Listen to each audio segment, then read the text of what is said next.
تمام زمانہ بلند تر صلوات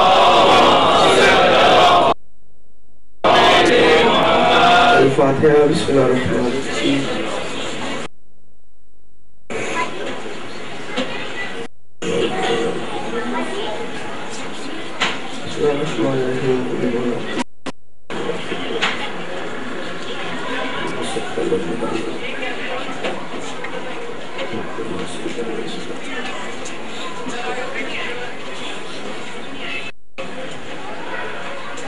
سورة الفاتحہ سرکار محمد علیہ محمد شہداء کربلا اسیران کربلا مصطفیٰ والسلام کل راہ انبیاء کل راہ محمد سب کی شان میں دے کر خاص طور پر بانیان مجلس کے مرحوم شیخ دولت علی خلیفہ مرحوم بیگم شیخ دولت علی خلیفہ مرحوم شیخ انور علی خلیفہ مرحوم شیخ ناصر علی خلیفہ بیگم شیخ ناصر علی خلیفہ مرحوم حمد علی خلیفہ اختر علی خلیفہ نصیر علی خلیفہ احمد علی علی خلیفہ حیدر خلیفہ ان سب مرحومین کے علاوہ سخاوت علی کے والدہ مرحومین کو مولا اس کی سواب پہنچائے خاص طور پر نرجی صاحب وفات پا گیا ملاقوں میں اس مجلس کا سواب پہنچائے دعائے قبول فرمائے جملہ ماجد علی راغب علی محمد علی امجد علی عمران علی نشان علی مرن سب مومنین اپنی مسلمان میں رکھے جملہ مومن جنہوں دعا کے لئے فرمائے سب شامل دعا قبول منظور فرمائے ایک مطلب مل کر سلامت والے دعا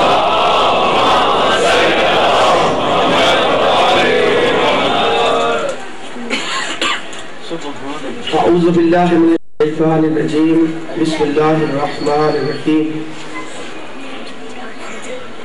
الحمدللہ الذی ہدانا لہذا وما كنا لنهتدي لولا ان هدانا الله لقد جاءت رسل ربنا بالحق الصلاة والسلام على العبد المقيد والرسول المصدق والنبي المهذب والصفي المقرب والحبيب المنتجب والأمين المنتخب المقلن الحق بالحق مولانا أبي القاسم محمد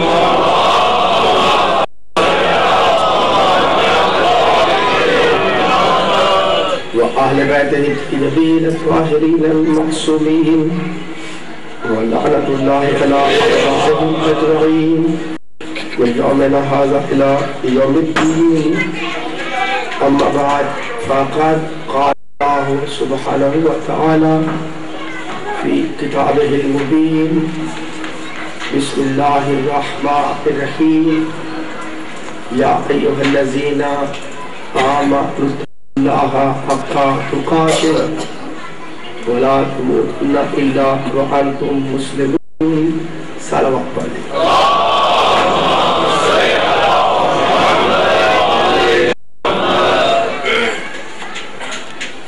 برادران اسلام حاضر مجلس رب العالمین بوسیلہ محمد و علیہ محمد ہم سب کا یہاں پر آنا قبول منظور بنائے لا الہ کے ذل و دوان آج ہماری سمانیہ مجالس میں تیسری گفتگو جابتے ذہنوں میں نظر گفتگو بنائے لا الہ کی جو بنیاد ہے لازمی خالق کائنات رکھی اجازت کرنے میں کرز گفتگو جس ہستی نے لا الہ الا اللہ کے لیے نظام کو شکل عطا فرمائی ہے اسی نے اس میں تقوی کا راستہ بھی رکھا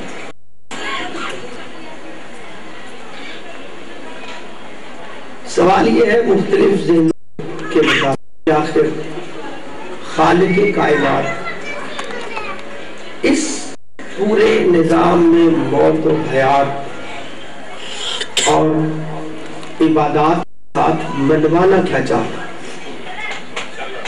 ناراض ہوئے آپ جو کیمرہ میں نے ان سے کہا تھوڑا سا بھائی کیمرہ پیچھے رکھا کریں آپ مجھ سے زیادہ سالات بات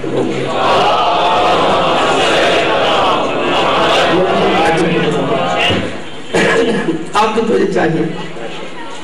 دیکھیں دین ایک ایسا جو ہے وہ سبجیکٹ ہے جس پر کچھ نہ جاننے والا بھی مطمئن ہوتا ہے. مجھے یہی امید ہے کہ اللہ اتنا کریم ہے, اللہ اتنا رحمان ہے, اتنا جو مہربان ہے کہ مجھے تو وہ معاف کر ہی دے. لیکن حقیقت میں کامیاب وہی ہے جو صرف اپنے سے کامیابی میں نہ رہے بلکہ علم اور معرفت کے ساتھ اس نقطہ نجات کو پہچانے جسے خالق دین نے باب نجات قرار دیا ہے.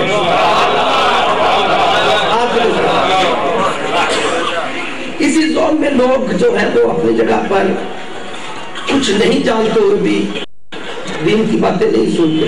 اس زون میں رہتے ہیں کہ شاید جو ہم نے سنا ہوا ہے وہ کافی, لیکن ہم دیکھتے ہیں کہ کتنے اعمال کرنے والوں کے اعمال رائے گاہ ہو جاتے ہیں, کتنے عقیدہ رکھنے والے آخری سانس میں لڑکھڑا جاتے ہیں. تو پہچاننا یہ ہے کہ آخر اللہ اس نظام سے بلا الہ رکھ کر منوانا کیا چاہتا. آپ کی توجہ شکر گزار. مقصد خدا کیا ہے, یعنی اللہ کو مانا جائے, یہ منوانے کے لیے نظام بنا ہے. تو پھر اللہ نے اپنی بے نیازی کا نعرہ کیوں بلند کیا کہ اللہ الصمد, اللہ بے نیاز ہے. آپ کی توجہ چاہیے, یعنی پروردگار عالم ہے کہ میں تو بے نیاز. جب نعرہ بے نیازی ہے تو اس کا مطلب اللہ کو نیاز بندی نہیں چاہیے. کیا منوانے کے لیے پروردگار نے یہ بنایا؟ قرآن منوانے کے لیے, شریعت منوانے کے لیے, عبادات کے لیے, آخرت منوانے کے لیے, اپنی عطا جنت منوانے کے لیے. یہ جو بنا الہ رکھی گئی آخر اس کا مقصد کیا؟ جاگتے دیکھو کہ اس گفتگو میں سمجھتا ہوں کہ مجالس میں بیٹھنے والے عام طالب علم نہیں ہوتے.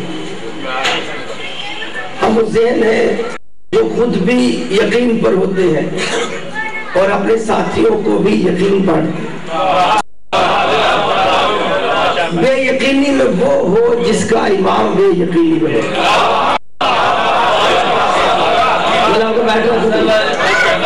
یعنی اللہ اکبر, جہاں پر مرکز جو ہے وہ امام ہے, جہاں پہ مقصد موت ہے, تو جن کی بارگاہ سے متمسک ہیں آپ کو مجھے شکر گزار. اللہ منوانا کیا چاہتا ہے؟ سونا اللہ الذی اتقن کل شیء, 27 سورۃ النمل کے 88 آیت. اللہ نے مضبوط نظام پر چیزوں کو تخلیق کیا مقصد کے تحت.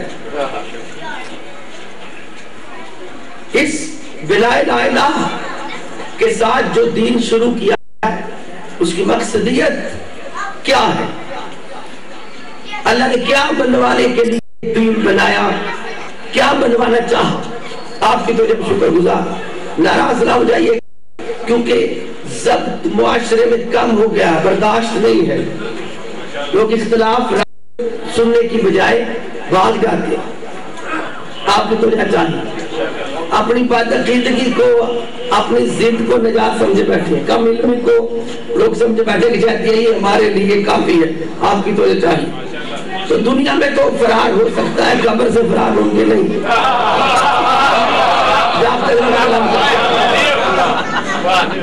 ماننا نہ ماننا مزاج. اللہ اکبر. ایک دانشور نے معاشرے کے ماحول کے لیے ایک سٹیٹمنٹ بیان کی ہے. For those who believe no proof is necessary, and for those who don't believe no proof is possible. کہتے جو ماننے کے مزاج میں ہوتے ہیں ان کے لیے ثبوت نہیں چاہیے, دلیلیں نہیں چاہیے.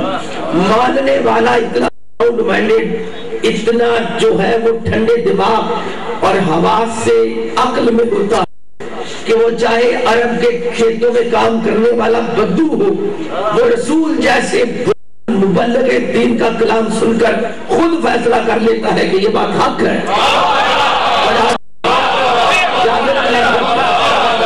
اور جو نہیں ماننے والے ہوتے وہ ایک مزاج کی ایسی بے اعتدالی میں ہوتے ہیں، ضد میں، کہ ان کے لیے چاہے رسول پاک جیسی برہان قطعی لا لا کر کبھی سورج کو پلٹائے، کبھی چاند کو ٹکڑے کرے، پتھر سے کلمہ پڑھائے، ابو جہل نہیں مانے گا.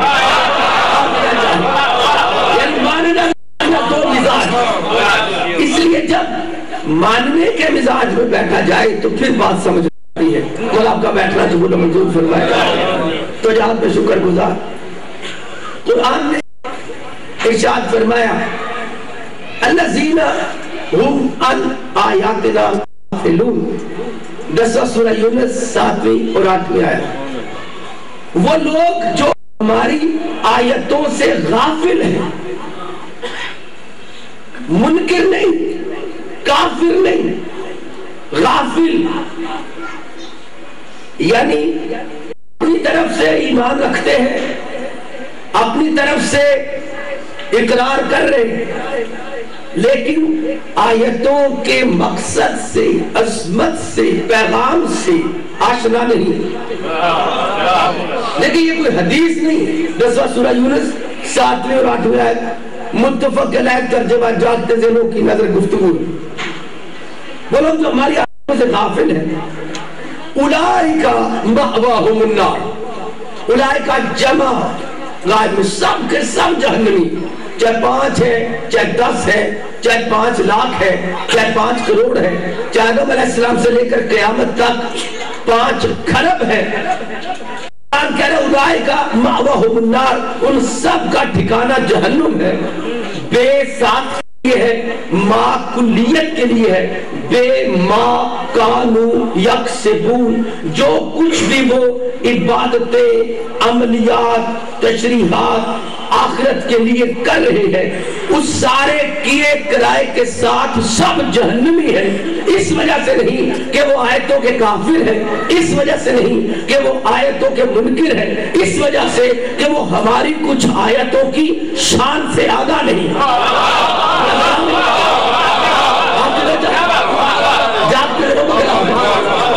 یعنی قرآن کتنی جلالت کے ساتھ چاہتا ہے کہ عقل والے قرآن کے مفاہیم سے آگاہ ہو، آیتوں کی شان کو پہچانتے ہیں. آیتوں سے غفلت جہنم، جہنم کی نظر گفتگو. اب اگر اس سے مراد یہ لے لیا جائے کہ ان آیتوں سے مراد ہے قرآن کی عربی کی آیتیں، تو ہم تو پنجابی ہیں، مجھے تو خود کئی آیتوں کے معنی نہیں. آپ کو تو چاہیے. ہمارے کتنے مذہبی طالب علم ہیں، سب کو حفظ قرآن ہے ہی نہیں. اگر حفظ قرآن بھی ہو تو پھر بھی سارے مفاہیم سے کوئی بھی آگاہ نہیں. ہمارے تو پنجابی بھائیوں کو کلمہ بھی پورا نہیں آتا. آپ کی تو چاہیے. لیکن ہم دیکھتے ہیں کہ زمین پر یہاں پاکستان لاہور سے لے جامعہ ازہر مصر تک ایسا کوئی نہا کر پاک ہونے والا عالم موجود نہیں ہے جو یہ دعویٰ کر سکے کہ میں ساری آیتوں کے معنی سے آگاہ ہوں. تو جہاں چاہیے یعنی ایسا کوئی ہے ہی نہیں کہ جو کہ مجھے پورا قرآن کے معنی مفاہیم عطا ہوئے، ہے ہی نہیں. حتیٰ کہ ہم سے پہلے بزرگ علماء، ان سے پہلے دور در دور چلتے جائے، تابعین، اصحابہ کرام، کوئی ایسا نہیں ہے جو یہ دعویٰ کر سکے کہ اسے پورے قرآن کی آیتوں کی شان معانی معلوم ہے. ایسا ہے ہی نہیں. جاگتے ذہنوں کو کلام کرتے ہیں.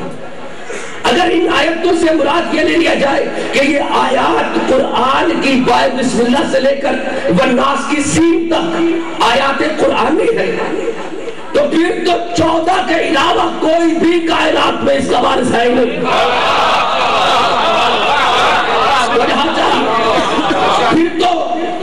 اللہ حضرت جبرائیل جیسا روح امین بھی وارث قرآن تو نہیں کہلایا، اسے بھی تفسیر پوچھنے کے لیے دیار محمد پہنا پڑا، پھر تو 14 کے علاوہ کوئی جنتی نہیں۔ اسے قرآن میں تدبر کرنا پڑے گا کہ آیات کی کیفیت میں قرآن کس کی طرف نگاہ کروانا چاہتا، تو قرآن نے ارشاد فرمایا وَجَعَلْنَا ابْنَ مَرْيَمَ وَأُمَّهُ آیَةً، تو جہاں چاہیے معرفت لا الہ الا اللہ بلا الہ الا کے لیے مدد لیتی ہوں قرآن کی آیات سے، آپ کی طرح سے شکر گزار۔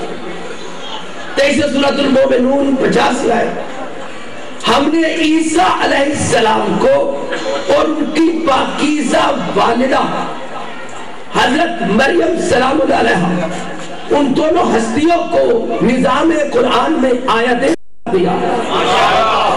اب پتہ چلا کہ جس طریقہ پر قرآن کی آیتیں پاک ہے، اس طریقہ پر کچھ اللہ کے بندے ہیں نگاہ توحید میں ویسے پاک ہوتے ہیں۔ آپ کو چاہیے عیسیٰ بھی آیت ہے، ان کی ماں بھی آیت ہے، آپ کی وجہ کو شکر گزار۔ اب جس نظام میں عیسیٰ علیہ السلام جیسا اللہ کا نبی آیت ہو گیا، وہاں پر جو اس کے سردار ہیں محمد مصطفیٰ، تو کم از کم عیسیٰ سے تو بڑی آیت ہے۔ لیکن جب ہم نظام میں دیکھتے ہیں تو عیسیٰ کو شرف نہیں ہے رسول پاک کے پیچھے بلا فصل کھڑے ہونے کا۔ ہم دیکھتے ہیں کہ عیسیٰ علیہ السلام کو نظام تقدیر نے کہا آپ محمد کے پیچھے نہیں بلکہ محمد کے 12ویں جانشین کے پیچھے نماز پڑھنا۔ آیتیں دی جاتی ہیں سمجھانے کے لیے، توجہ چاہیے۔ اب پتہ چلا جہاں پر عیسیٰ آیت ہے تو جو عیسیٰ کے لیے خدا کی بارگاہ میں وسیلہ قربت توحید بن جائے وہ عیسیٰ سے بڑی آیت ہو گیا۔ اب پتہ ہے اگر عیسیٰ آیت ہے تو سرکار حجت ان سے بڑی آیت ہے، اور جہاں عیسیٰ کی ماں آیت ہے وہاں سرکار حجت کی والدہ پاک ان سے بڑی آیت ہے، اور اسی طریقہ پر 11ویں امام ان سے بڑی آیت، اور اسی طریقہ پر 10ویں امام ان سے بڑی آیت۔ اور جب ہم چلتے جاتے ہیں تو ہمیں پتہ چلتا ہے جہاں پر وجود محمد جلوہ گر ہے تو عیسیٰ وہاں پر آیت ہو تو محمد آیت الکبریٰ کہلائے۔ آپ کے بچہ اگر آپ تک میں جو ہے وہ پریفیس پہنچا سکا کہ تمہیدن بات کرتا ہوں کہ جہاں پر عیسیٰ کی والدہ مریم آیت ہے لیکن مریم کو شرف نہیں ہوا کہ وہ محمد رسول اللہ کی والدہ بن سکے۔ اب پتہ چلا اگر مریم آیت ہے تو بی بی آمنہ بنت وہب آیت الکبریٰ۔ توجہ چاہیے، پتہ چلا ایک مقام پر جس کا بیٹا آیت ہوتا ہے اس کی ماں بھی آیت ہوتی ہے۔ اگر عیسیٰ کی ماں آیت ہے رسول کی ماں بھی آیت، اب میں کیا شان بیان کروں اس ماں کی کہ جس کے دیکھنے کی مریم دعا کرتی نظر آتی ہے کہ پروردگار مجھے تو بیت القدس کے رہائشی کمرے سے بھی نکال رہا ہے، مجھے اس کی شکل کو دکھا کہ جس کو تو اس کے شوہر کے گھر سے بیت اللہ میں بلا لے گا۔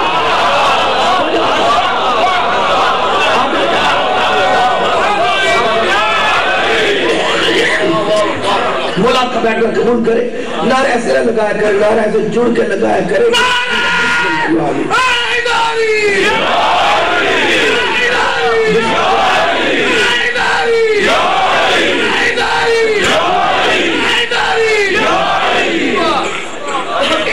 جو فضائل اہل محمد ہے یا جو شان اہل بیت ہے یہ کسی سیاسی لیڈر کی خصوصیات نہیں کہ جیسے کہیں کہ ہم قائد اعظم کے فضائل بیان کرتے ہیں یا گاندھی کے بیان کرتے ہیں یا کسی ابراہیم لنکن کے کرتے ہیں تو یہ ان کی صرف شان ہے کہ بیان کیا کہ اس کی توصیف کرتی ہے، ایسا نہیں۔ یہ جو آل محمد ہیں ان کے فضائل کو بیان کرنا یہ راہ نجات ہے، عقل کی معرفت ہے، یعنی سننے والے ان کو ادا کیے جاتے ہیں جن کے سینے نجات قبول کرنے کے لیے تیار ہوتے ہیں۔ ایسا بنی کوئی اللہ کرے کہ فضائل پڑھ رہی، فضائل نہیں ہے، یہ طرحائے نجات ہے۔ جنہیں ان کی شان سمجھ میں آئے گی انہیں نجات کا قانون سمجھ میں آئے گا۔ اللہ کا بیٹھنا کہ بولے مجھول فرمائے آپ کی وجہ چاہیے۔ اچھا ایک طے کر لی چیز کہ عیسیٰ بنص قرآن آیت ہے، سرکار رسالت ہے، آیت الکبریٰ۔ اگر ہم یہاں تک بات سمجھیں تو چاہیے، لیکن پورے نظام قرآن میں شیعہ سنی کتابوں میں رسول پاک کو آیت الکبریٰ نہیں کہا گیا۔ آپ کہتے چاہیے یعنی رسول کو نہیں کہا گیا آیت الکبریٰ، عیسیٰ کو آیت کہا گیا، سرکار رسالت کو آیت الکبریٰ نہیں کہا۔ اللہ کی ذات آیت الکبریٰ نہیں، اللہ خالق ہے آیت الکبریٰ۔ جاگتے دیر کو کلام کرتے آیت الکبریٰ کیا ہے اس کا تعارف کروایا سورۃ النجم 17-18 ما زاغ البصر وما طغى وَلَقَدْ رَأَى مِنْ آیَاتِ رَبِّهِ الْکُبریٰ۔ ایک مقام او ادنا پر سرکار رسالت کی آنکھوں نے، نگاہ نور نے دھوکہ نہیں کھایا، نہ رسول پاک جیسے صادق اور امین نے کوئی سرکشی فرمائی ہے۔ رسول نے لازمی دیکھا ہے جسے، وہی تو آیت الکبریٰ ہے۔ پتہ چلا کہ اللہ خالق آیت الکبریٰ کا اور رسول شاہد آیت الکبریٰ، رسول آیت الکبریٰ کو دیکھنے والے ہیں اور اللہ آیت الکبریٰ کو وجود عطا کرنے والا۔ یہ آیت الکبریٰ کیا ہے؟ تو جو جاگتے دل کو کلام کر آیتیں اس لیے جلوہ گر کی گئی تاکہ ہدایت پھیلائے۔ تو جو چاہیے آیت کا مقصد ہے ہدایت، آیت کا مقصد ہے کہ چیزیں سمجھ میں آئیں، آیت نور ہے، آیت ہدایت کا نظام ہے، آیت کی وجہ سے کلمہ جلوہ گر ہوتا ہے۔ تو جو چاہیے جاگتے دلوں کو کلام کرتے ہیں، لیکن آیتیں صرف عربی کے بیان میں نہیں ہے۔ قرآن فرماتا ہے کہ کچھ ایسی ہستیاں ہیں کہ جو قرآن کی آیتوں کی طرح پاک ہے، جیسے آیت کا بیان پاک ہے ویسے ان کے وجود پاک ہے، جیسے آیت کا ضرب پاک ہے ویسے ان کی مائیں پاک ہے۔ پتہ چلا وہ طہارت کے ساتھ چلنے والے ہیں۔ اب ہمیں تو یہ نظر آ گیا کہ عیسیٰ جیسا نبی جہاں صرف آیت ہے وہ خود محتاج ہے آل محمد کا، اور اس مقام پر سرداریت کونین رکھتے ہوئے سرکار رسالت کو ہونا چاہیے آیت الکبریٰ، مگر اللہ نے رسول پاک کو آیت الکبریٰ نہیں کہا بلکہ یہ بیان کیا کہ میرا محمد تو وہ ہے کہ اس آیت الکبریٰ پہ نگاہ نور رکھنے والا ہے۔ جاگتے دل کو کلام کرتے اچھا یہ آیت الکبریٰ کیا ہے؟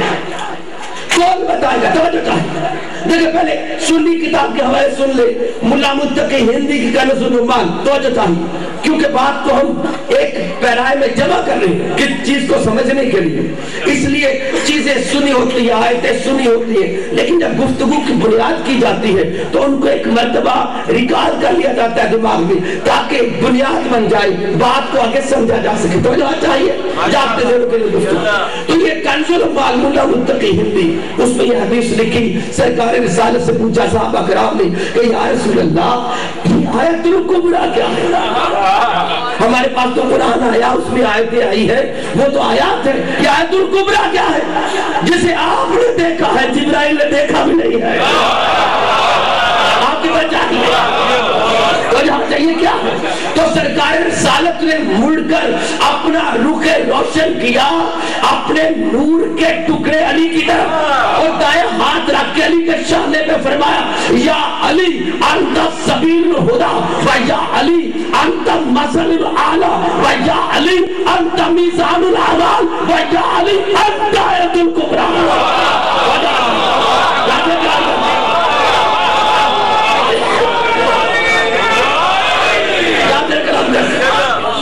کہ علی آپ وہ آیت الکبریٰ تو جہاں یہ بات سنی کتاب میں لکھی کنز الایمان ملا متقی، اور یہی بات شیعہ کتاب اصول کافی میں لکھی، گھبرا لوگوں سے کلام نہیں۔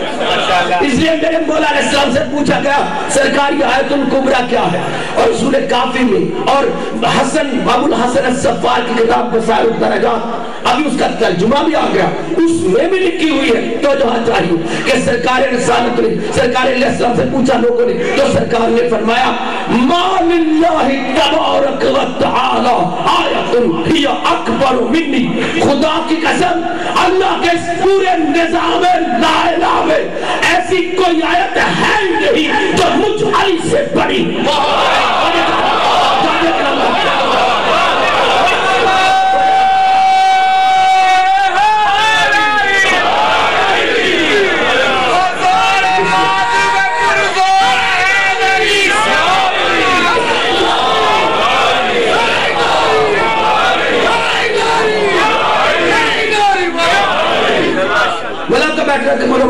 اللہ اکبر۔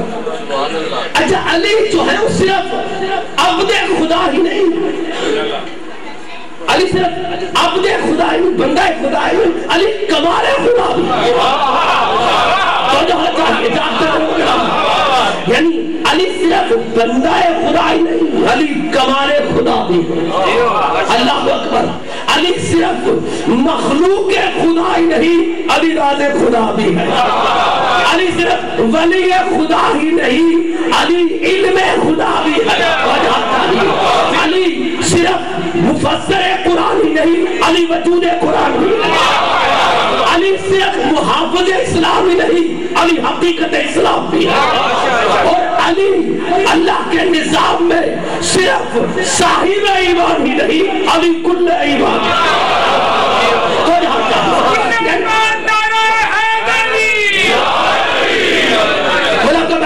منظور فرمائے اللہ اکبر۔ علی آیت الکبریٰ۔ اب پھر نظام پہ غور کرنا پڑا، فلا یتدبرون القرآن، قرآن کے نظام پہ غور نہیں کرتے۔ غور کریں، چھوٹی چیز کو ملائیں تو بڑی بن جاتی۔ تو جو چاہے چھوٹی چھوٹی چیزوں کو ملایا تو بڑی بن گئی، چھوٹی سڑکوں کو ملایا تو لمبی سڑک بن گئی، چھوٹے دھاگوں کو ملایا تو لمبا دھاگا بن گیا، چھوٹے کپڑوں کو ملا تو بڑا کپڑا بن گیا۔ تو جو چاہیے چھوٹی چیزوں کو ملا کے تو بڑی بن جاتی۔ تو اللہ نے چھوٹی چھوٹی آیتوں کو ملایا تو بڑی آیت بن گئی۔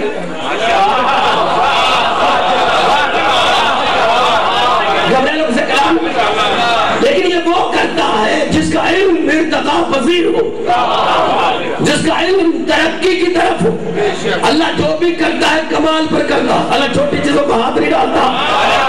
وجہ چاہیے کوئی فکر یہ نہ سمجھے کہ چھوٹی چیزوں کو ملا کر آیت الکبریٰ بنی۔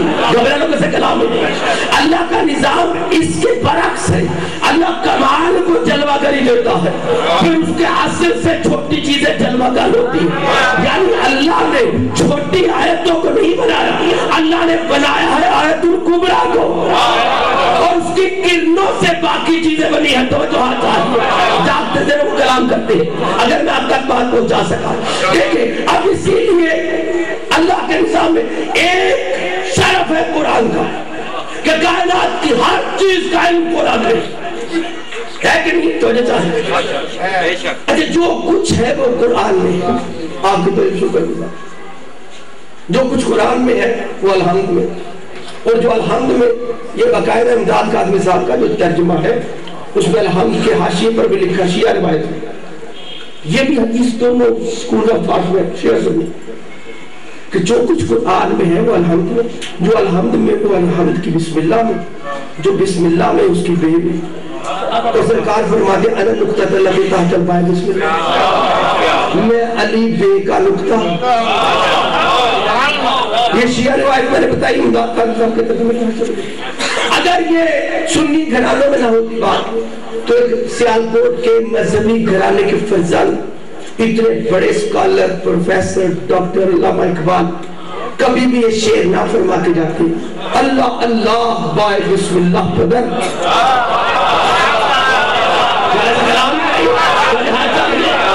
یعنی اللہ اللہ بے کا نقطہ تو بابا علی ہے، مانی ہے ذب عظیم آمد پسر، اور ذب عظیم کا مانی ہے کہ بیٹا آگے توجہ چاہیے۔ اب پتہ چلا شیعہ سنی میں یہ بات طے ہے کہ جو کچھ قرآن کا وجود ہے وہ نقطہ بائے بسم اللہ علی میں موجود ہے۔ یعنی قرآن اگر لفظوں میں ڈھلے تو کتاب بن جائے، اور قرآن اگر وجود میں سمٹے تو علی بن کے چلا جائے۔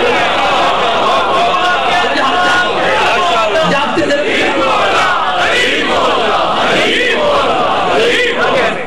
آپ کی بڑے شکر گزار۔ اس کا مطلب جتنا کچھ علم نظام کائنات میں پھیلایا گیا وہ قرآن کی برکت سے پھیلایا گیا، اور قرآن کی برکت کا دروازہ ہے علی۔ آپ کی تو چاہیے آیتیں ہیں سمجھانے کے لیے، علی نظام کی آیت الکبریٰ تو چاہیے جاگتے سے لوگ کلام کریں۔ دنیا نے یہ نہیں سمجھا کہ اللہ منوانا کیا چاہتا ہے۔ جب پہلوں کا سے کلام توجہ چاہیے، بنا لا الہ رکھی، لا الہ پہلے آ گیا، پھر محمد رسول اللہ آیا، پھر کئی شیعوں کے پاس علی ولی اللہ آ گیا۔ بھئی یہ جو آپ نے گریجول ہسٹری اکٹھی کی ہے کلمہ کی، آپ کے پاس اس کے شواہد کیا ہے؟ آپ کو کس نے بتایا کہ اللہ تعالیٰ اکیلا خود کو بلواتا رہا تھا؟ آپ کو کس نے بتایا کہ رسول پہلے اکیلا خود کو بلواتا رہا تھا؟ اور آپ کو کس نے بنوایا کہ بعد میں علی ولی اللہ کو ان کے ساتھ شامل کر دیا گیا؟ جو ڈائلوگ سے کلام تو جواب چاہیے۔ جب دین کی معرفت حاصل کرنی ہے تو اپنی ضد اور اپنی کم علمی کے ساتھ نے آپ کی تو چاہیے محمد و آل محمد بلند تر صلوات،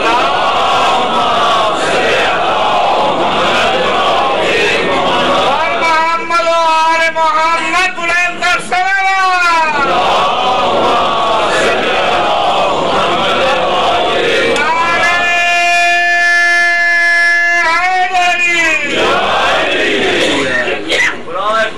محمد و آل محمد علیہ السلام بلند تر صلوات۔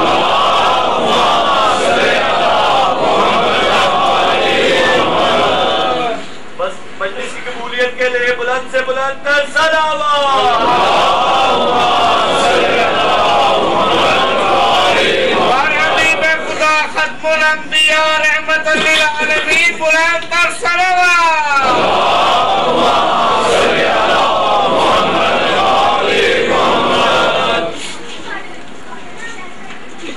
امام زمانہ کے ظہور کے لیے بلند تر صلوات۔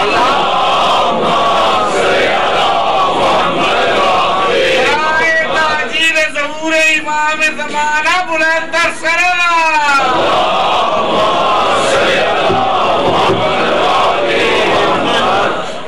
مولا صاحب کا بیانہ قبول منظور فرمائے تو جہاں شکر گزار۔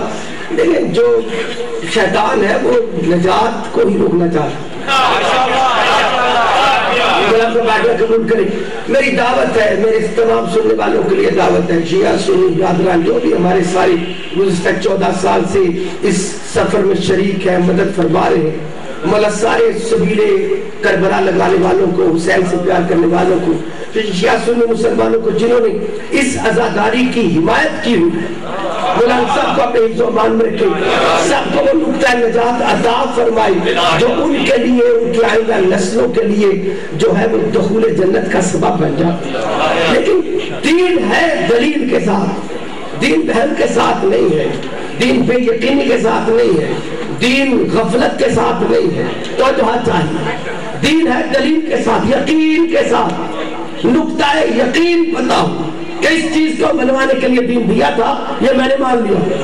آپ کی وجہ چاہیے جاگتے ذہنوں کے نظر گفتگو، لوگوں نے جتنی دنیا کے قوانین ہیں، اگر مجھے وقت ملا تو میں آپ کو بتا دوں گا، میری نظر ہے کہ اسلام سے پہلے جو پری اسلامک لیجسلیشن ہے وہاں پر بھی لوگوں نے سسٹمز کو بنوایا۔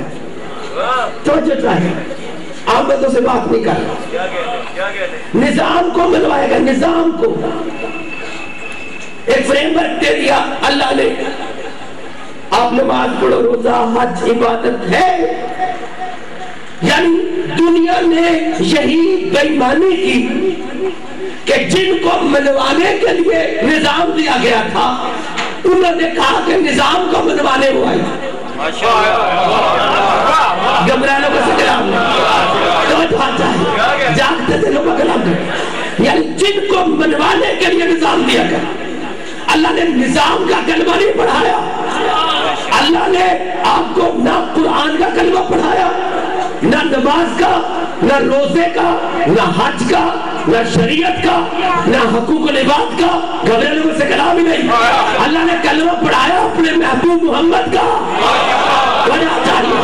اللہ نے بنیاد رکھی لا الہ الا اللہ کی محبت محمد کے ساتھ، اور اللہ نے لا الہ الا اللہ میں اور محمد رسول اللہ میں درمیان میں عطف کا واو بھی نہیں رکھا تاکہ کہیں دنیا واو کی دوری نہ سمجھ لے، اللہ اور محمد کے درمیان اللہ نے کہا لا الہ الا اللہ محمد رسول اللہ، توجہ چاہیے، یعنی بلا فصل رکھا اللہ سے محمد کو۔ یہ قانون ہے ابتدائے توحید کا۔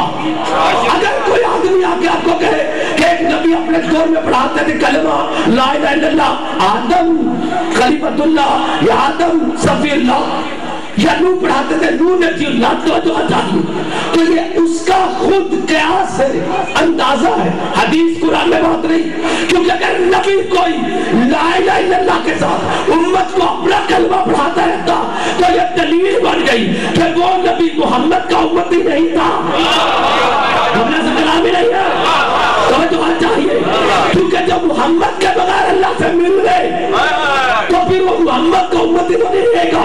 اس کا مطلب پھر پہلے نبی محمد کے آنے سے پہلے اپنی امتوں کو لے کر جنت میں چلے جاتے۔ اللہ تو نے انتظار مہدی میں سارے نبیوں کو آسمانوں میں روک دیا، جنت میں داخل کیوں نہیں کیا؟ تو اللہ کہے گا ارے میں نے جنت بنائی تھی محمد کے لیے، محمد بتوائے گا اپنی آل کے وسیلے سے۔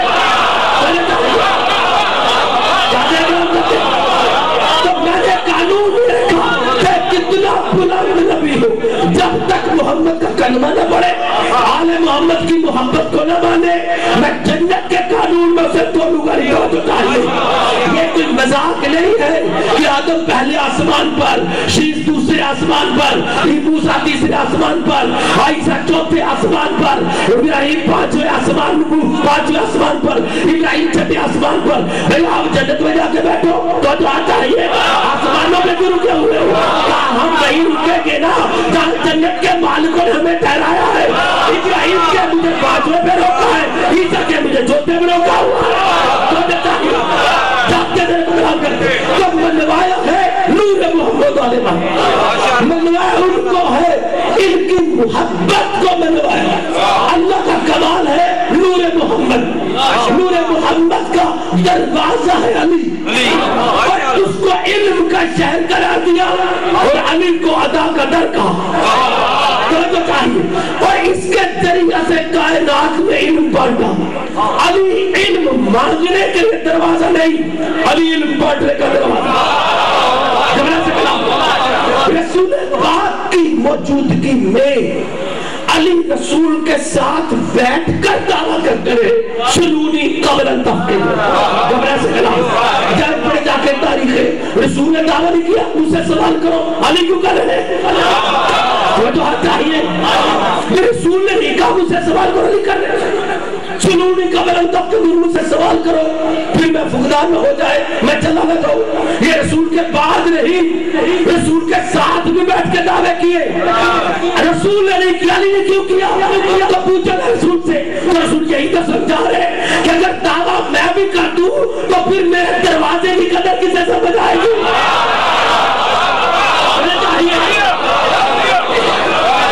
چاہتے دل کو کلام کرتا، یعنی اللہ کے نظام میں چیزیں حادثاتی نہیں، تو جب شکر گزار نمازیں پڑھے تقویٰ، نمازیں پڑھے فرشتوں سے بلند ہو جاتا، جاگتے دل کو کلام کرتا۔ عبادت انسان کو شرط بتا دے، عبادت کرنی چاہیے، عبادت نہیں کریں گے تو اپنے مقصد تخلیق کے عمل کی معرفت کیسے حاصل کریں؟ لیکن فرشتے نماز میں پڑھتے کیا؟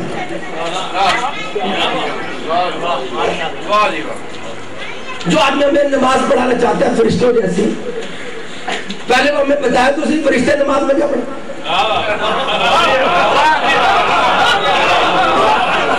گھبراہٹ سے کلام نہیں بھئی، جتنی آپ کی ہمت بلند ہوگی، جتنا آپ کا سینہ منور نظر آئے گا، اتنا جو ہے وہ خادم میں تو حاضر ہوں، میں تو کرتے رہتا ہوں۔ اسے یقین ہے کہ ہاتھ غازی شہنشاہ کی ملکیت ہے، دونوں ہاتھ بلند کر کے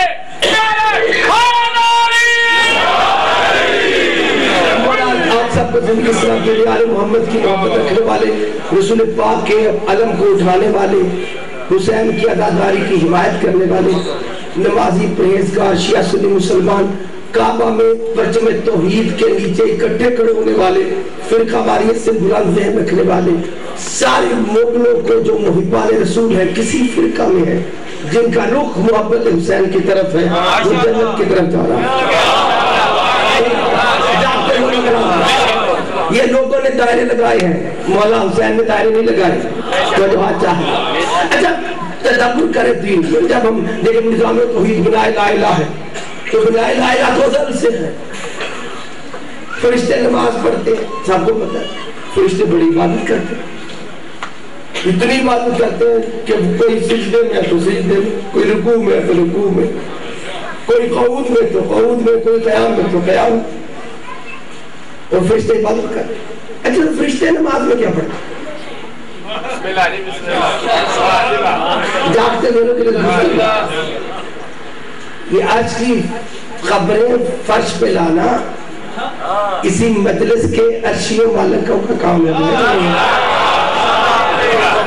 لوگوں کو کیا پتا عرش پہ کیا ہوتا ہے؟ یہ وارثین عرش ہے جو خبریں کر بھیجتے ہیں، تو جو حق چاہیے جاگتے دونوں کو کلام کرتے ہیں۔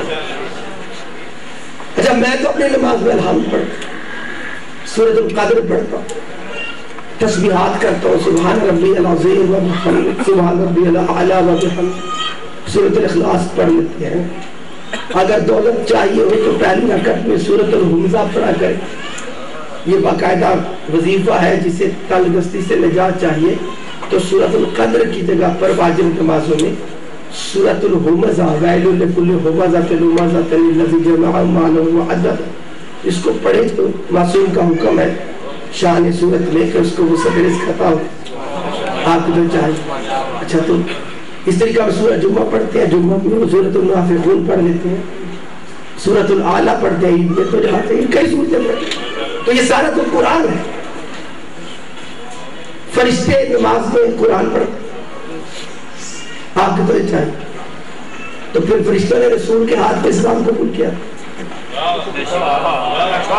فرشتے تو رسول سے پہلے سے نمازیں پڑھتے، جاگتے دونوں کو کلام کرتے، تو پھر انجیل پڑھتے ہوں گے کہ نہیں؟ وہ حضرت عیسیٰ سے بھی پہلے یہ عبادت گزار تھک تو نہیں لگے؟ آپ کو تو یہ چاہیے۔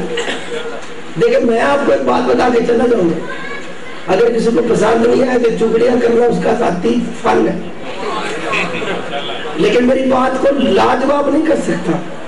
یہ نہیں ہوگا کہ کوئی میری بات کو غلط ثابت کرے، کیونکہ میں اللہ کے کرم سے ایسی بات کرتا ہی نہیں کہ کوئی دشمن علی سے غلط ثابت کر سکتا۔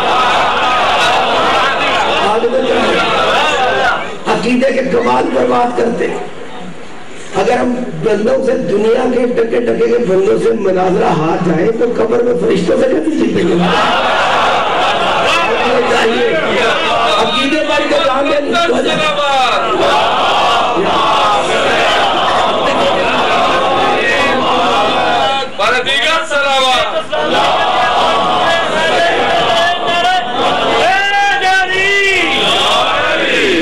آپ کا بیٹھنا قبول منظور فرمائے، آپ کی توجہ پر شکر گزار، اللہ اکبر۔ اچھا فرشتے انجیل پڑھتے کہ نہیں؟ انجیل تو نہیں پڑھتے، حضرت عیسیٰ بعد میں تھے، وہ تو پہلے سے نمازیں پڑھ رہے تھے، تو کہہ رہے تو موسیٰ کی تورات پڑھتے کہ اس سے بھی پہلے، داؤد کے دور میں کوئی زبور نہیں، صحیفہ ابراہیم نہیں، اس سے پہلے حضرت نوح کا صحیفہ نہیں، آدم سے پہلے نہیں، وہ تو اس سے بھی پہلے پڑھے گی۔ قرآن یا کتاب میں مشروط ہے اپنے وارث نبی کے ساتھ، جہاں پر جلوہ محمد ہو، عطائے محمد ہو، وہاں قرآن پڑھا جائے۔ سید الملائکہ جبرائیل بھی بس اتنی ہی آیتیں دیکھتا تھا جتنے اس کو لے جانے کا حکم ہوتا۔ نمازیں تو وہ خلقت آدم سے پہلے پڑھ رہا، آپ تو چاہیے تو فرشتے نمازوں میں کیا پڑھتے؟ فرشتے زبانیں بدل گئے، آدم کے دور میں وہ آرامی میں پڑھتے رہے، پھر نوح کے دور میں آرامی میں ابراہیم کی سریانی، پھر جب موسیٰ عیسیٰ کا دور آیا پھر ابراہیمی، اور رسول کے دور میں عربی میں نمازیں شروع کر۔ فرشتوں کی زبانیں نہیں بدلتی، فرشتے زمینی زبانیں نہیں بولتے، ان کے نور کی زبان ہے۔ آپ کی تو یہاں چاہیے تو فرشتے جب سے ہیں عبادت کر رہے ہیں۔ اگر آپ کے وہ قرآن پڑھتے ہیں، تسبیحات الحمد، قرآن میں کہا نحنو نقدس نسبح بحمدک و نقدس لک، ہم تیری حمد کرتے ہیں تسبیح کے ساتھ، تو جو چاہیے نسبح بحمدک و نقدس لک، تیری پاکیزگی بیان کرتے ہیں۔ تو یہ پاکیزگی بیان کرنے کا کوئی طریقہ کیفیات میں وہ آیات قرآن کا تو لازمہ نہیں، تو جو چاہیے جاگتے ضرور کلام کا۔ اچھا، قرآن پاک 7 جگہ پر پڑھنا منع ہے، سزاوار نہیں، حدیثوں میں لکھا 7 جگہ پہ قرآن میں پڑھنا۔ ایک، بیت الخلاء میں قرآن نہیں پڑھنا، ٹوائلٹ میں۔ ایک غسل خانہ میں قرآن پڑھنا منع ہے، جب نہانے جاتے تو چاہیے۔ آداب قرآن، شان قرآن، اللہ کی کتاب کی عزت یہ ہے، 7 مقامات پر کا سزاوار نہیں ہے قرآن پڑھنا، تو چاہیے۔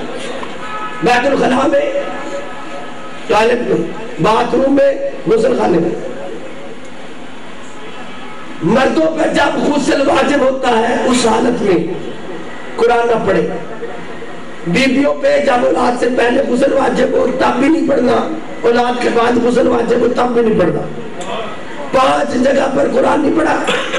2 کون سی جگہ؟ حدیثوں میں لکھا سجدے میں قرآن نہ پڑھنا، رکوع میں قرآن نہ پڑھنا۔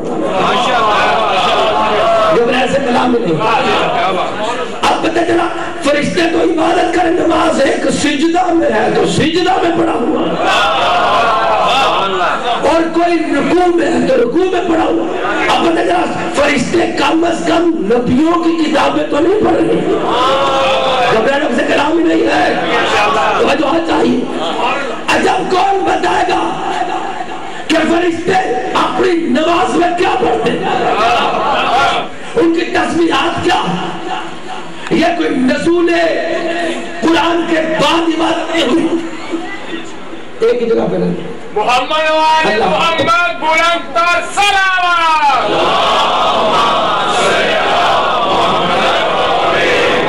جاگتے دنوں کے گفتگو آواز کا میرے کو نظر میں رکھے گا، مولا آپ کا بیٹھنا کبھی میں کوئی بات ایسی کرتا نہیں جو ہوا سے انتہائی مسترد ترین بات کرنے لگا۔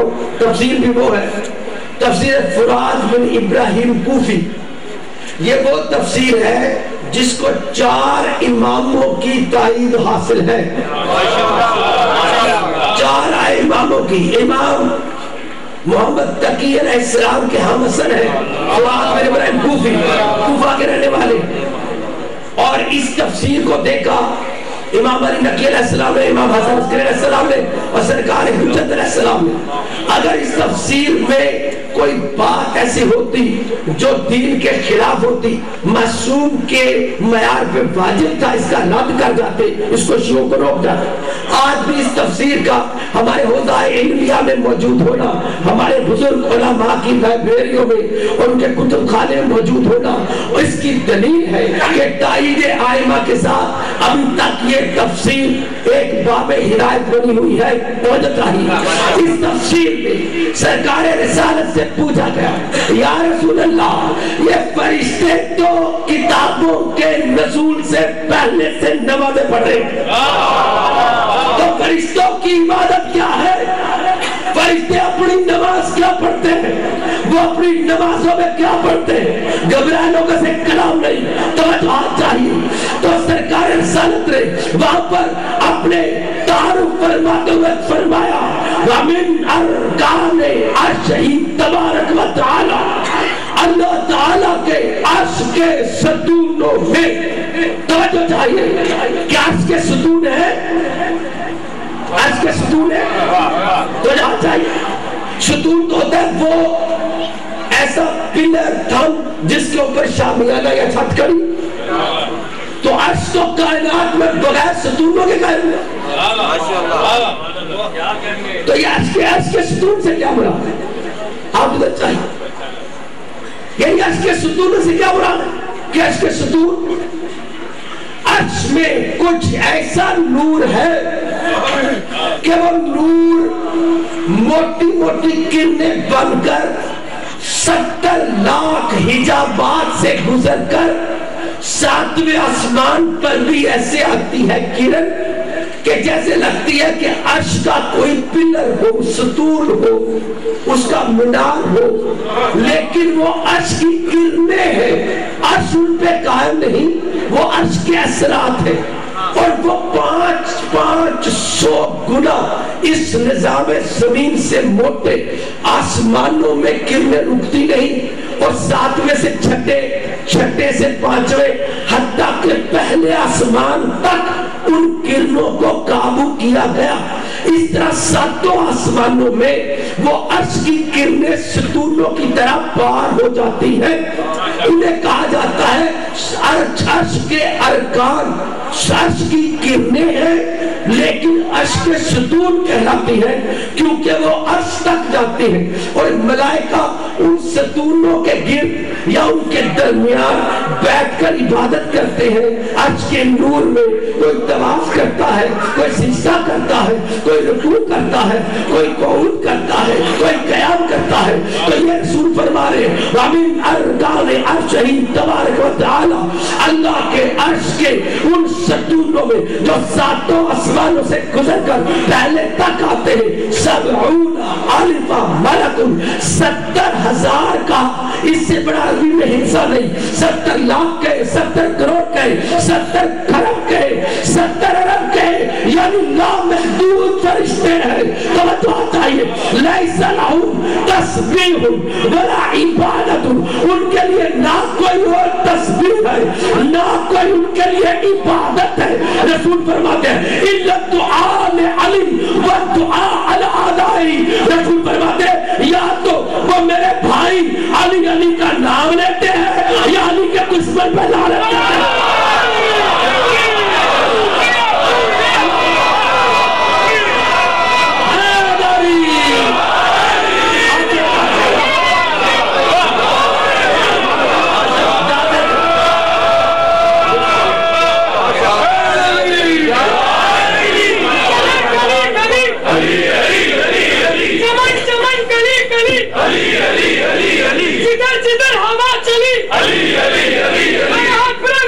بسم اللہ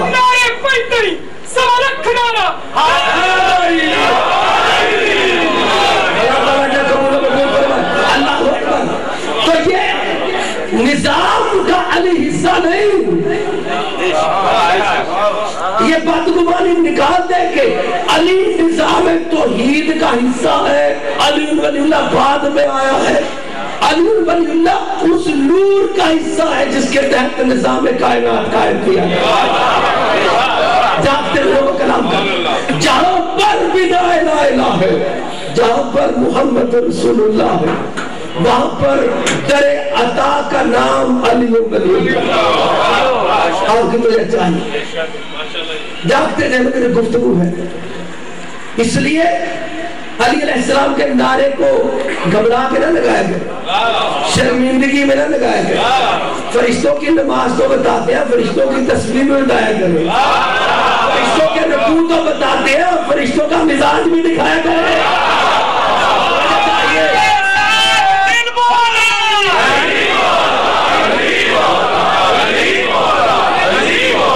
مولا کا بیٹھنا قبول کرے. اللہ اکبر. تو یہ نظام توحید میں محمد والے محمد نے معرفت کروائی کہ اللہ نے منوانا کس چیز کو چاہا. جن کی نظر ہے وہ حمایت آل محمد میں قربان بھی ہو. مولا کا بیٹھنا قبول فرمائے. بس حضرت حسین یہی بات ہے کہ علی کے گھر میں دلہن بن کر آئی بی بی ہے، لیکن علی کی چوکھٹ لا کے بیٹھ گئے اور علی کی زینت بیٹیاں ماں کو لینے دروازے تک اور آ کر کہا آپ ہمارے بابا کی زوجہ ہے، ہماری ماں ہے، اندر تشریف لے آئے. تو آنے والی ایسی عارفہ تھی کہ دہلیز پہ روتے ہوئے چوک گئی. اللہ اکبر. کہا مجھے اس گھر میں ماں نہ کہنا،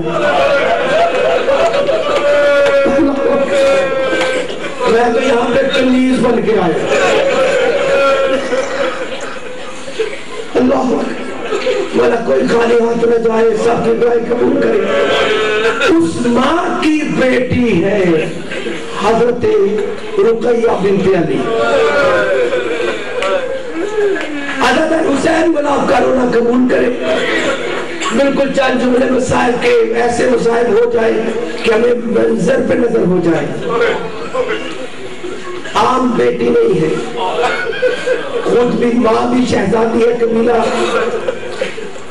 اور باپ بھی ہاشمی ہے.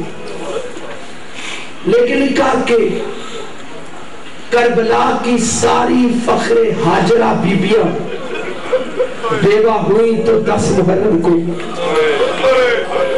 لیکن عباس کی بہن ایسی ہے جو بیوہ ہو کر کربلا پہنچی.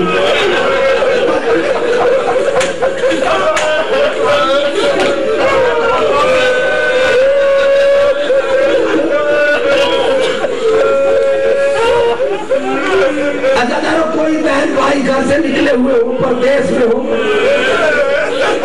اگر بہن بیوہ ہو جائے تو بھائی کا رویہ کیا ہوگا؟ لازم بات ہے بہن کے لیے سر پہ ہاتھ رکھے گا، بہن کو سینے سے لگائے گا، بہن کا سہارا بنے گا.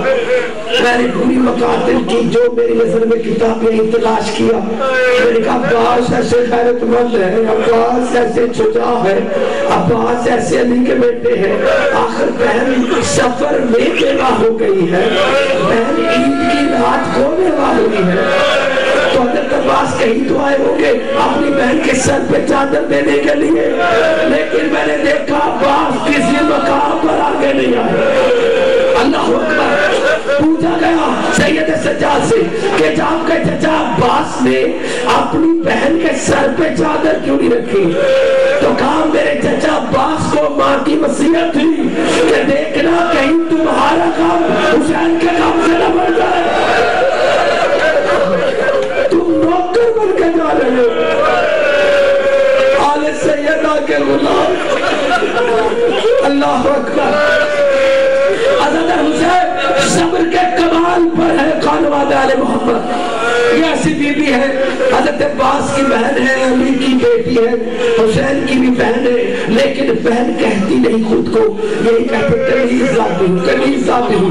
عزادارو ہاشمیہ ہو کے سیدہ ہو کے سیدانی ہو کے کہتے کنیز ذاتی ہوں. لکھا یہ ایسی بی بی ہے جس نے کربلا پہنچ کر شام غریبہ تک اپنی 14 قربانیاں دی ہیں، جس میں 4 بھائی ہیں، جس میں ایک بھتیجا ہے، جس میں ایک شوہر ہے، اور لکھا روایت میں 8 بچے ہیں.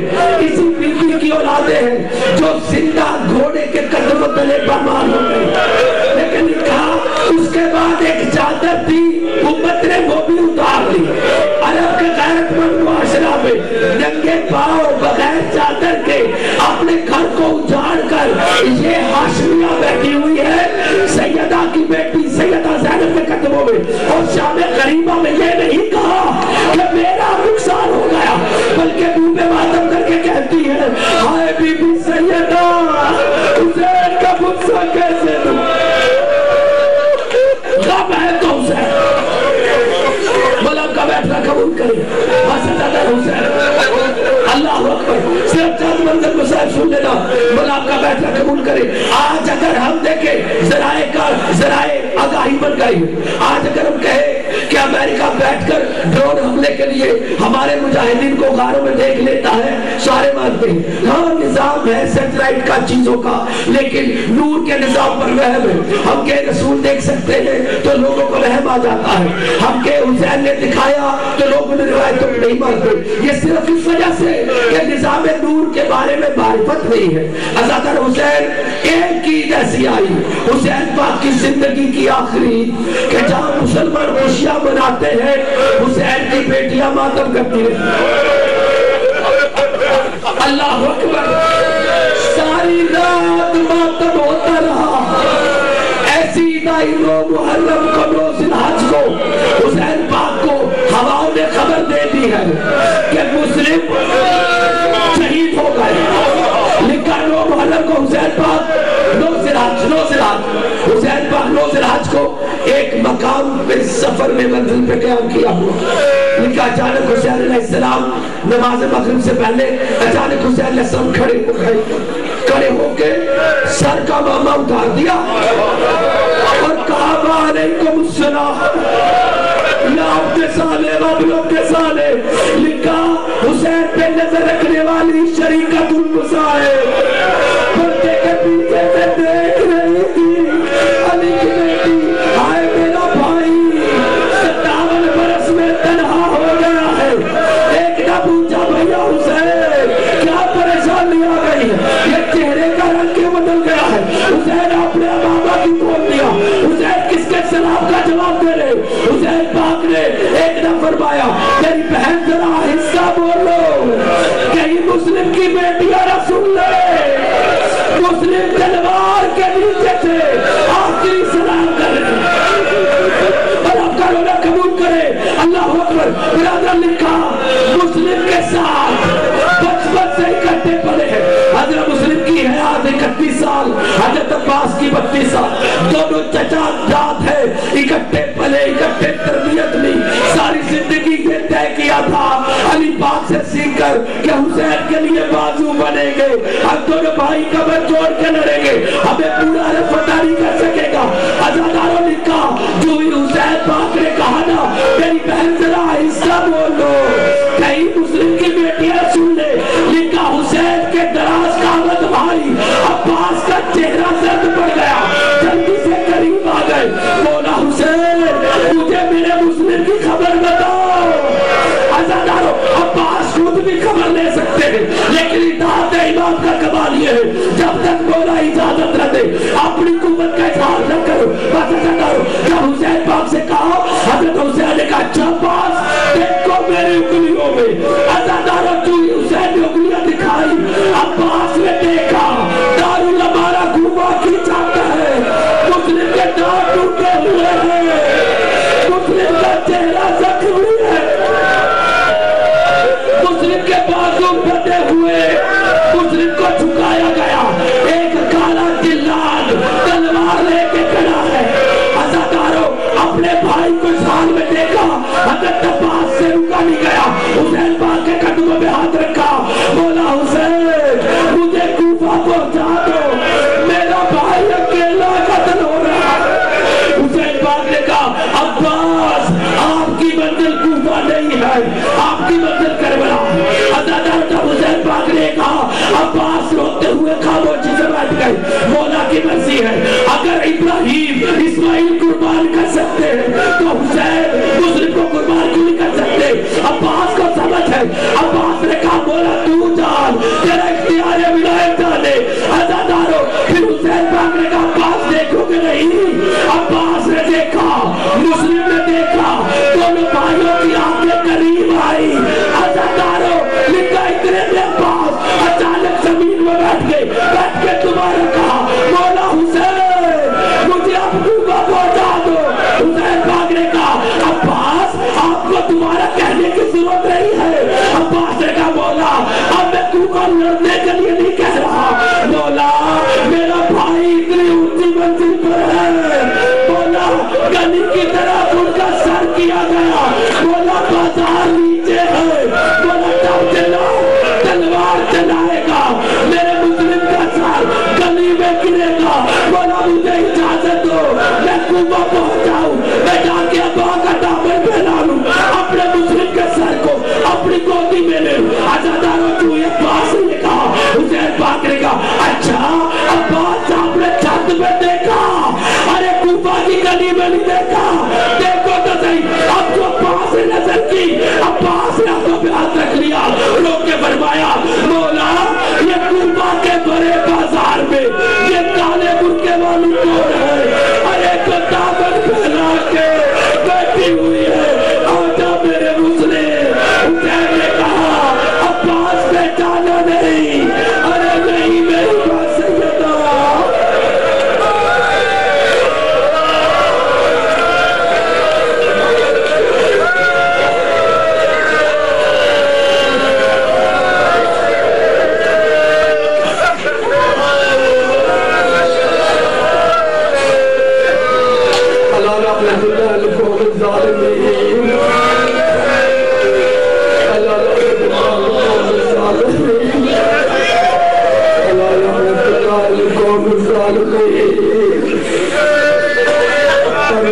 ہماری اس کوشش عذاب کو مدار میں پروردگار ہماری جو روک کر پاک ہونے کی کوشش ہے اس کے اثرات ہمارے وجود میں دائمی کر دے۔ پروردگار جتنے شیعہ برادران محمدیہ ملک کمیٹی والے بانیان مجلس خلیفہ برادران اہل محلہ پولیس والے شرکائے مجلس رامیان مجلس بانی مجلس جنہوں نے دعائیں ذمہ لگائی میری بیٹ کرنے بہن بھائی پروردگار سب کے لیے اس مجلس کو برکات کا ذریعہ بنا دے۔ میرا دعائیں قبول فرمائے صبر اس کا دام فرمائے دینوں کی جانت رکھے دا فرمائے گناہوں کو معاف فرمائے۔ پروردگار ہمارے نوجوان بیٹوں کو نماز عبادت کرنے کی توفیق عطا ہماری بیٹیوں کو ماں کے دار کالے محمد کے صدقہ میں ہمارے بیٹے بیٹوں کو اچھا مستقبل عطا فرمائے، ہمارے ملک پاکستان کا تحفظ فرمائے، آل محمد کے صدقہ میں پروردگار ہمیں یزیدیت کے شر سے بچائے، غیروں کے غیر اسلامی مملکتوں کے شر سے بچائے، امام اسلام کا ظہور فرمائے، ہمیں دل حق پہ مرنے کی توفیق عطا فرمائے، سوائے غم حسین کے ہر غم سے محفوظ ہے۔ اللہم صلی اللہ محمد رسول اللہ والسلام علیکم یا حبیب